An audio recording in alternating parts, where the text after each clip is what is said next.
Hi hello ನಮಸ್ಕಾರ. Beautiful ಅಡುಗೆ ಮನೆಗೆ ಸ್ವಾಗತ ಸುಸ್ವಾಗತ. ಇವತ್ತು ಮನೆಯಲ್ಲಿ ಉಳಿದಿರುವಂಥ ದೋಸೆ ಹಿಟ್ಟು ಹಾಗೆ ಮಕ್ಕಳಿಗೆ ಅಂಗನವಾಡಿಯಲ್ಲಿ ಕೊಡುವಂಥ ಮಿಲೆಟ್ ಲಡ್ಡು ಪೌಡರ್ನ ಬಳಸಿ ಒಂದು ಹೆಲ್ದಿಯಾಗಿರುವಂಥ ಇನ್ಸ್ಟೆಂಟ್ ಸ್ವೀಟ್ ರೆಸಿಪಿ ಅಂತಲೇ ಹೇಳೋಣ. ಸ್ವೀಟ್ ರೆಸಿಪಿನ ನಾನಿವತ್ತು ಟ್ರೈ ಮಾಡ್ತಾಯಿದ್ದೀನಿ. ತುಂಬ ಈಸಿ ಹಾಗೆ ತುಂಬಾ ಇಷ್ಟ ಆಗುತ್ತೆ ಕೂಡ. ಮಕ್ಕಳು ಕೂಡ ಇದನ್ನು ತುಂಬ ಇಷ್ಟಪಟ್ಟು ತಿಂತಾರೆ.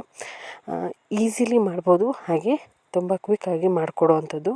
ಮಕ್ಕಳು ತುಂಬ ಹಠ ಹಿಡಿದಿದ್ದಾಗ ನೀವು ಈ ರೆಸಿಪಿನ ಡೆಫಿನೆಟಾಗಿ ಟ್ರೈ ಮಾಡ್ಬೋದು. ಹಾಗಾದರೆ ಈ ರೆಸಿಪಿ ಹೇಗೆ ಮಾಡೋದು ಅಂತ ನೋಡೋಣವಾ? ಅದಕ್ಕಿಂತ ಮೊದಲು ಯಾರೆಲ್ಲ ಇದೇ ಫಸ್ಟ್ ಟೈಮ್ ನಮ್ಮ ಚಾನಲ್ನ ನೋಡ್ತಾ ಇದ್ದೀರಾ ಅವರು ದಯಮಾಡಿ ಲೈಕ್ ಮಾಡಿ, ಶೇರ್ ಮಾಡಿ, ಹಾಗೆ ಕಮೆಂಟ್ ಮಾಡಿ, ಜೊತೆಗೆ ಪ್ಲೀಸ್ ಸಬ್ಸ್ಕ್ರೈಬ್ ಆಗೋದ್ರ ಜೊತೆ ನಮಗೆ ಸಪೋರ್ಟ್ ಮಾಡಿ.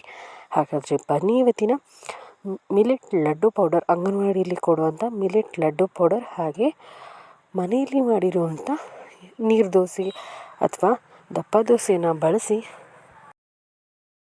ಅಥವಾ ಬೆಳಗಿನ ತಿಂಡಿಗೆ ಮಾಡಿರುವಂಥ ದೋಸೆ ಇದ್ದರೂ ಕೂಡ ನೀವು ಇದಕ್ಕೆ ಯೂಸ್ ಮಾಡ್ಬೋದು. ಸ್ವಲ್ಪ ಕ್ರಿಸ್ಪಿಯಾಗಿ ಸಾಫ್ಟಾಗಿ ಚೆನ್ನಾಗಿರೋವಂಥ ಹೆಲ್ದಿಯಾಗಿರೋವಂಥ ದೋಸೆ ಆದರೆ ಆಯಿತು. ಇದಕ್ಕೆ ಗೋಧಿ ದೋಸೆ ಅಥವಾ ರಾಗಿ ದೋಸೆ ಕೂಡ ನೀವು ಯೂಸ್ ಮಾಡ್ಬೋದು. ಅಥವಾ ಮಿಲೆಟ್ ಲಡ್ಡು ಪೌಡರ್ನೇ ಬಳಸಿ ದೋಸೆ ಮಾಡಿ ಕೂಡ ನೀವು ಇದಕ್ಕೆ ಯೂಸ್ ಮಾಡ್ಬೋದು. ಅಥವಾ ಮಿಲೆಟ್ ಪೌಡ್ರನ್ನ ಬಳಸಿ ನೀವು ಈ ರೆಸಿಪಿನ ಟ್ರೈ ಮಾಡ್ಬೋದು. ನಾನಿಲ್ಲಿ ಅಂಗನವಾಡಿ ಮಿಲೆಟ್ ಲಡ್ಡು ಪೌಡರ್ ಏನು ಅಂಗನವಾಡಿಯಲ್ಲಿ ಕೊಡ್ತಾರಲ್ಲ ಅದನ್ನು ಯೂಸ್ ಮಾಡ್ತಿದ್ದೀನಿ. ಅದರಲ್ಲಿ ಏನೆಲ್ಲ ಒಳ್ಳೆ ಅಂಶಗಳಿದೆ ಅಂತ ನೋಡೋಣ. ಇದನ್ನು ಯಾವ ರೀತಿ ಮಾಡಿರ್ತಾರೆ ಅಂದರೆ ಗೋಧಿ ಹಾಗೆ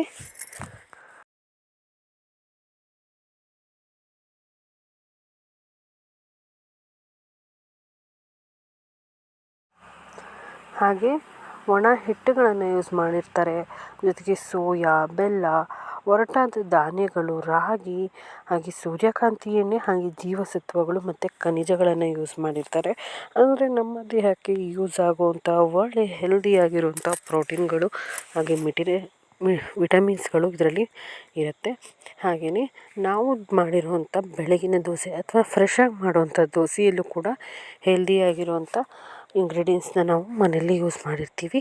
ಹಾಗಾಗಿ ಮಕ್ಕಳಿಗೆ ಇದನ್ನು ನೀವು ಭಯ ಇಲ್ಲದೇ ಹೆಲ್ದಿಯಾಗಿ ಮಾಡಿ ಕೊಡ್ಬೋದು. ಹಾಗಾದರೆ ಇವತ್ತಿನ ಈ ರೆಸಿಪಿನ ಸ್ಟಾರ್ಟ್ ಮಾಡೋಣ. ಹಾಗಾದರೆ ಬನ್ನಿ ಶುರು ಮಾಡೋಣ.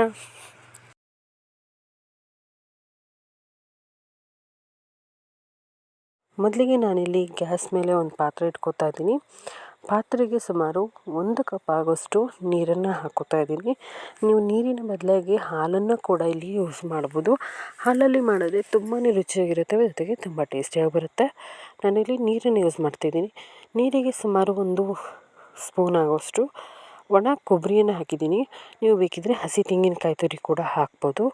ಇಲ್ಲಿ ನಾನು ಅಂಗನವಾಡಿ ಮಿಲೆಟ್ ಲಡ್ಡು ಪೌಡರ್ನ ಒಂದು ಬೌಲಿಗೆ ಅಥವಾ ಒಂದು ಲೋಟಕ್ಕೆ ನಾನಿಲ್ಲಿ ಸುಮಾರು 2 ಸ್ಪೂನ್ ಆಗೋಷ್ಟು ಪುಡಿಯನ್ನು ಹಾಕೋತಾ ಇದ್ದೀನಿ.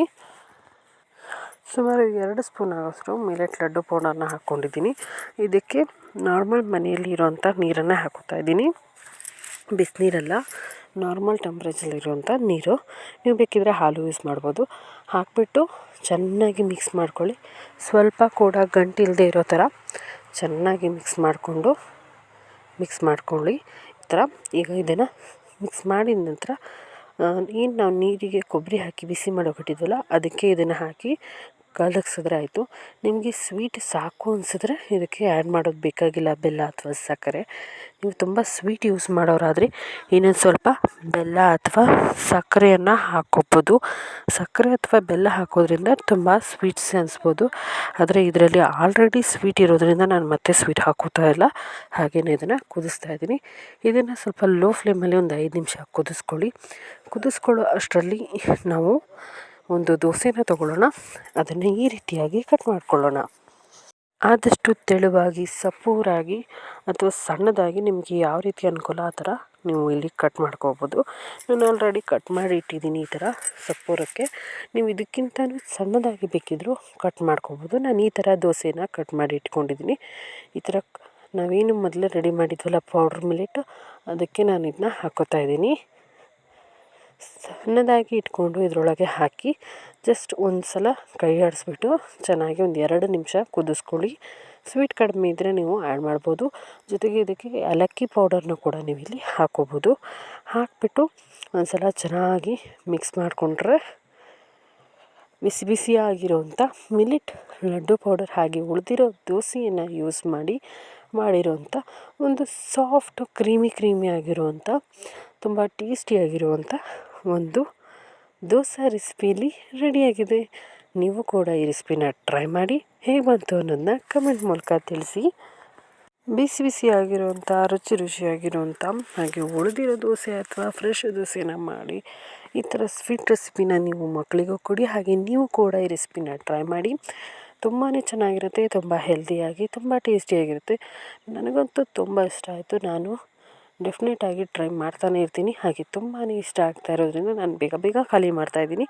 ನೀವು ಕೂಡ ಈ ರೆಸಿಪಿನ ಮಾಡಿ ನೋಡಿ, ತುಂಬ ಇಷ್ಟ ಆಗುತ್ತೆ ಮನೆಯಲ್ಲಿರೋ ಎಲ್ಲರಿಗೂ. ಹಾಗಾದರೆ ಈ ರೆಸಿಪಿ ನಿಮಗೆ ಇಷ್ಟ ಆಗಿದೆ ಅನ್ಕೋತೀನಿ. ಇಷ್ಟ ಆದರೆ ಒಂದು ಲೈಕ್ ಮಾಡಿ, ಇಷ್ಟ ಆಗಲಿಲ್ಲ ಅಂದರೆ ಕಾಮೆಂಟ್ ಮೂಲಕ ತಿಳಿಸಿ. ಹಾಗೆ ಇದೇ ಮೊದಲನೇ ಸಲ ನೋಡ್ತಾ ಇರೋರು ದಯವಿಟ್ಟು ಸಬ್ಸ್ಕ್ರೈಬ್ ಆಗಿ ಸಪೋರ್ಟ್ ಮಾಡಿ ಅಂತ ಹೇಳ್ತಾ ಇನ್ನೊಂದು ಹೊಸ ರೆಸಿಪಿ ಜೊತೆ ಮತ್ತೆ ಸಿಗ್ತೀನಿ. ಅಲ್ಲಿವರೆಗೂ ನಮಸ್ಕಾರ. ಬ್ಯೂಟಿಫುಲ್ ಅಡುಗೆ ಮನೆಯನ್ನು ಸದಾ ನೋಡ್ತಾ ಇರಿ ಅಂತ ಹೇಳ್ತಾ ನಮಸ್ಕಾರ. ಜೈ ಶ್ರೀರಾಮ್.